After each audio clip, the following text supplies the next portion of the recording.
What is up, guys? It is the Sound Alchemist, and I'm here with Gersh1. And today we're back to answer your questions in another epic installment of For the Greater. This is a video series where we answer the questions left by you, the viewer. If you have a question for us, comment down below. Put a question in front of your question because we get those questions first. And this is by Brian B., who did just that. His question is, what do you guys think about the Terminus decree? What could it be? Let's explain what the Terminus decree is first. So basically, the Terminus decree was either a box or a piece of paper, I forget which one it was, that was given to the Grey Knights from the Emperor himself. That basically meant that, hey, if the galaxy goes to crap, if everything is hopeless, this is the one saving grace. And they never kind of explained what exactly it was. So what do we think it is? First, I want to hear your... So again, it's given to the Grey Knights, so I have a feeling that it pertains to chaos. He's basically saying, like, if chaos wins, this is the salvation. And it might be, like... I think it's like a failsafe to resurrect the Emperor. Whether it's, like, supposed to go into the Golden Throne and use the Golden Throne to revive the Emperor. A dreadnought. Yeah, something like that. Because I actually have that included into my fan lore for the Celestial Sons, that the decree is actually a fragment of the Void Dragon, or maybe the Void Dragon entirely, that can go into the Golden Throne, because rumor has it that the Void Dragon is the Omnissiah, so it can control the Machine Spirit, thus controlling the Machine Spirit of the Golden Throne and resurrecting the Emperor to not just normal Emperor levels, but like super Emperor levels. Basically making him a god in the flesh. Yeah, when you say it out loud, like, yeah, that seems to be the most, that makes more sense. The Terminus decree has to be something that's going to be bad, or normally, in normal situations, would be bad, but because this is a last resort, it is, fucking dogs. Because it's the last resort, then it's like something that would change everything and create the Emperor into a god, let humanity turn to the Catans, Right. stuff like that. Now that's as far as like the lore is concerned. As far as like what it is for the actual gaming mechanic, it's kind of like the same thing as Vulcan and his The relics? Yeah, the relics. Like, it's just something put into the lore to make it seem like the world is bigger than it actually is. And will we ever find out what's really in that Terminus decree? Probably not, just because then that means end times is near, and I don't think GW wants to do end times with 40K. The only way I could see the end times working is if it's like a soft reboot. Yeah. Like, okay, we've put out every idea we have. Let's just, World War 75. Yeah. Let's end everything and start anew, make new Primaris models or whatever. Something like that. That's when the female Space Marines come in. Good question, though. Next question comes from Bilaumir. Isn't Guilliman stronger than Abaddon? Technically, yeah, because Guilliman is a Primarch. Abaddon's just like a regular Marine who's been blessed by the powers of chaos. Yeah. So I guess because of the chaotic powers, it puts them on a kind of even playing field. But I think that makes them on equal... The thing that makes them on equal level is Dracnian, the Demon Blade. I keep talking about how awesome this blade is, and literally the Emperor could not kill the demon in this blade. So that should show you how powerful it is. Yeah. Next question. This one's by Anon and Archrist, something like that. Are Tau Ethereals actually just Zechian demons in disguise? I think you're onto something, but probably not. So Ethereals basically appeared out of nowhere when ancient Tau were fighting amongst themselves to the point of extinction. They came in and they kind of united them all under their rule. And it's been theorized, speculated that they have some type of control, whether it's mind control, pheromone control, something like that, that controls the lesser Tau to follow them. So the thing that kind of makes you lean towards Zeech is that in the new, 5th Sphere expansion, they basically went into the warp and Zeech like messed with their minds. Well, it's assumed that it's Zeech because it was like a colorful explosion, and inside they saw demons of like unorthodox shapes that kept shifting and stuff like that, which just screams Zeech. So I could see where you could kind of combine the two, but I don't think ethereals are Zeechian. They're, I don't know, they're something else. Yeah, it would be hard to have them be Zeechian just because they don't register in the warp. Right. So how could a warp being control something that's not warp empowered? My whole theory with the Tau is still that the Eldar created the Tau for the purpose of destroying chaos because of their like blankness. I feel that GW is doing like a circular thing where like the old ones created a psychically powerful Eldar to destroy the non-psychic power Necrons, and now the chaos is the big enemy. So Eldar, the psychically powerful Eldar, created the non-psychically powerful Tau to defeat chaos and not be affected by chaos. But then again, the conflict between Tau and chaos isn't really there. Right. But yeah, that's my theory. Such a speculative video today. It is. What does GW actually believe? Next question comes from Masalo, or the Masalo.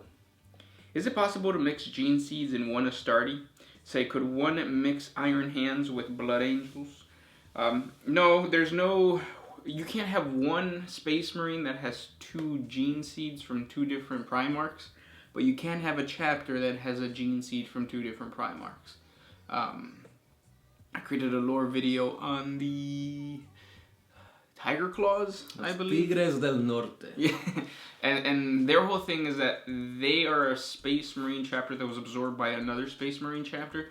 Now, they both shared a lineage, but in your lore or in any other lore, you could just say that the Space Marine chapter that absorbs the other chapter didn't share a lineage. So now you do have the Sons of Sanguinius maybe taking in the Sons of Guilliman or something. And this was actually done in the lore back during the Horus Heresy. When I don't remember if it was the 11th Legion or the 2nd Legion, probably the 11th, when they basically got the Edict of Obliteration on them. Not all of them died. Some of them got inducted into the ranks of the Ultramarines, and that's why their ranks surprisingly increased by a large amount. Yep. So you could say that the Ultramarines don't just have Guilliman's gene seed in it, it could also be the 11th Primarch gene seed in there as well. Yep. Next one. DeFool06. Do Primarchs age even though it's very, very, very slowly? They do age, and it was seen, again, in 30K stuff, or before 30K, when the Primarchs got sent to other planets. They were basically in gestation pods, and they were like in an infant type of age group. And throughout their time on these planets, they matured into young adults, and they kind of just plateaued when they were at that level. Yep. Age-wise, or maturity-wise. So they do age, but I think it plateaus at a certain level. Yeah, to the point where it's not really existent for regular humans. Right. Like a human will never outlive Primarch. Never ever? Never ever. Or maybe, I don't know. Next question comes from Kappa Cave. What shampoo does the Lion use? Sanguinius and Leman Russ. The Lion uses Pantene. Sanguinius uses L'Oreal, and then he's worth it too. And then Leman Russ uses what's the one that gets rid of dandruff? Head and Shoulders. Head and Shoulders. I was gonna say maybe like that one, Dove. Dove. Or he just uses the blood of his enemies. Yeah. Next question.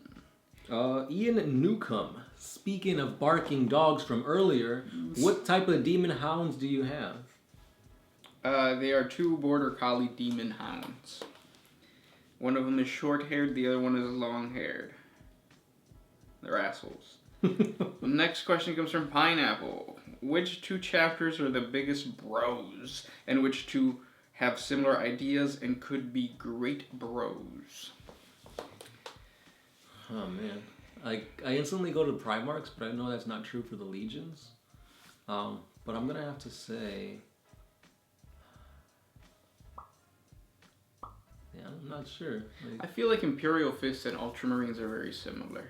In the lore, they're not that great of bros. The ones that would be considered bros is back in 30K when it was like Ferrus Manus, so the Iron Hands and the Emperor's Children. Emperor's Children. They were like the brodiest bros, and they're more about competing against each other nowadays.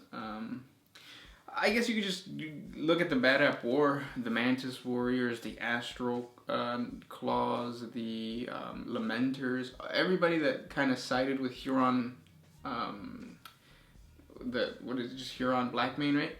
Or something like that? I think it was Huron something, and it became Blackheart. Yeah, Blackheart. Well, everybody who paired with or went to the side of him, they were all kind of bros, and they were all part of the Maelstrom Zone. So they are the biggest bros. Not all of them were chaos. Most of them were just fighting for their own freedom. That would be like an excellent chapter if you're one of those guys who's all about like, don't tread on me and all that shit. That's like a great representation of chapters proclaiming their independence from the Imperium. But one thing we can all agree on is that every Space Marine chapter is putting bros before hoes. Because they don't have penises. Mm-hmm. Next question comes from Mason Dow. Are there any gay people in 40K? If not people, any gay Xenos? Well, by this point in time, gender has become so fluid that everyone is gay, and not gay at the same time. It's grimdark, so to be gay, aka happy, it's probably not going to happen. No. So it both exists and doesn't exist. It's a paradox within itself. Oh, those gays. I too. Next question. I have one from... The big one. Here you go. When's another giveaway? I want something, fam. The next giveaway is going to be an Imperial Fist giveaway, or Imperial Guard giveaway, and I still need to come up with a good, juicy, meaty video to give you guys. Probably this week. I'm going to make it my mission to do that, and since we're not playing D&D next week, I don't have to plan for D&D, so I'll have extra time. And Shadowspear's coming out pretty soon, so wink, wink, nudge, nudge. Yeah, check out the Facebook page for that. Next question comes from Ian. Nope. Michael Howell. How are the orc hunters, it's orc headhunters, able to use orc weaponry? Is it WAAAGH energy from the orcs, or could the orc hunters be using sort of residue WAAAGH energy of their own? Residue. I just feel like the morning dew, but green. In plants outside, okay? Anyways. So the orc headhunters are an Imperial Guard regiment that specializes in killing orcs, and they actually use choppas and shootas. And the reason that they can do that is because you kind of have to understand how a weapon works for an orc. When the lore says that most of the time orc weapons don't work for humans or just regular other Xenos, it's because orcs use their psychic WAAAGH energy to turn probability on their side, and when normally this gun would just explode, it actually shoots right because the orc WAAAGH energy is affecting the probability.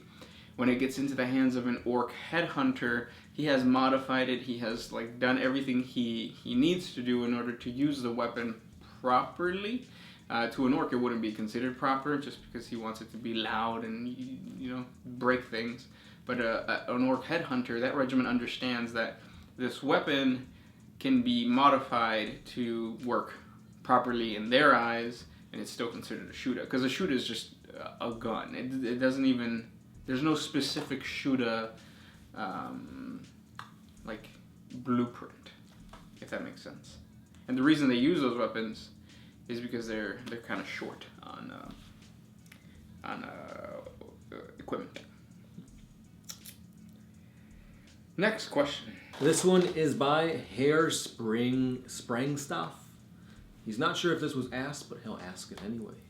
So the Primaris Marines were artificially created by Belisarius Cawl, but with them replenishing the reduced chapters and forming the totally new Primaris chapters, is it possible to create new Primaris Marines in the old way of making Space Marines out of neophytes/regular humans?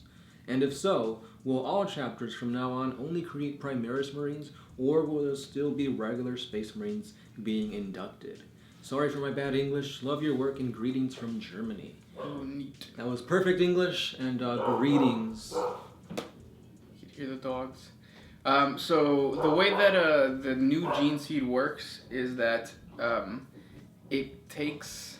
So you do have a neophyte, and then he gets implanted with all the gene seeds. It's just that he gets the extra gene seed or gene seed organs implanted, and then that's what makes him a Primaris. So in a way, yes, there will never be regular Space Marines again, because why wouldn't you use this extra gene seed that's there? It's just become standard.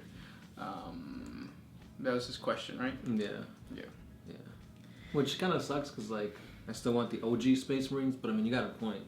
Why not maximize every soldier to be the best that they can be? Mm-hmm. And that is with Primarisization.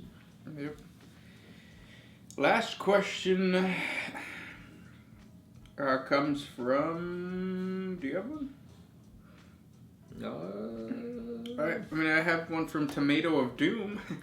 In one of your For the Greater WAAAGH videos, you guys said that the Imperium is too xenophobic because the first alien race they encountered were brutal orcs, and now they assume that every other alien race is brutal too. What do you think?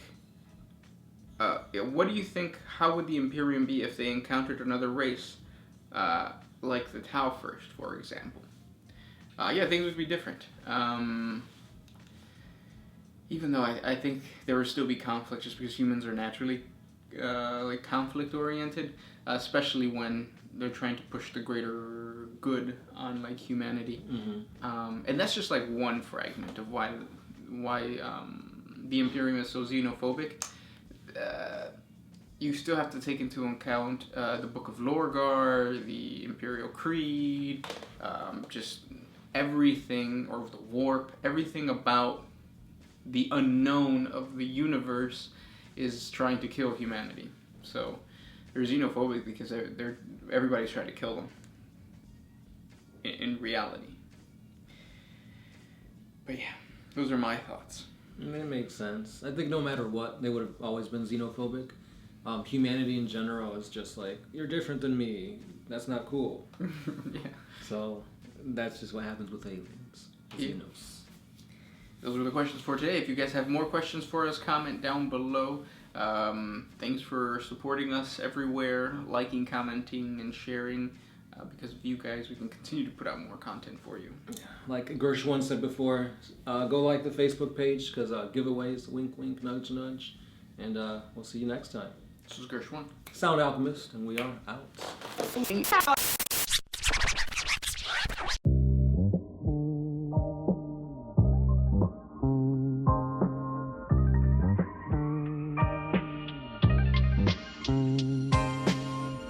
Always used to put my freedom first in any situation.